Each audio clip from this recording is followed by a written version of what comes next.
Pourquoi autant de brouillard mental chez les Hashimoto? Comment améliorer cette situation? Le brouillard mental, il est lié à l'inflammation dans le cerveau, le fait que vous ayez une maladie auto-immune, votre corps est en inflammation.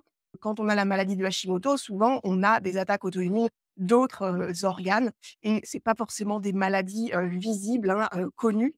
C'est pas, une neuropathie, une diabétique, vous n'en êtes pas à ce stade-là, mais c'est déjà un commencement, soit de l'inflammation, pas soit d'auto-immunité sur d'autres parties de votre corps. Il y a les 2 en fait, mais tout ça, ça contribue au brouillard mental. Il y a des conseils vraiment de base, on va parler aujourd'hui du sélénium. Bah, le sélénium, s'il est pris en bonne quantité, contribue à réduire l'inflammation, dans le cerveau et à améliorer les facultés cognitives.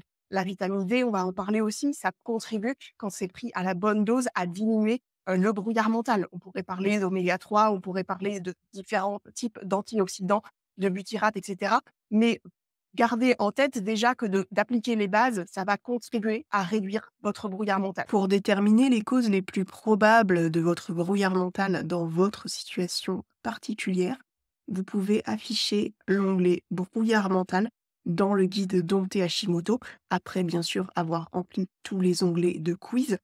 Et ainsi, vous allez commencer par vous préoccuper des premiers scores élevés en partant du haut vers le bas. Là, on voit carence en vitamine D à faire en premier, dans ce cas particulier, puis ensuite s'occuper des oméga 3.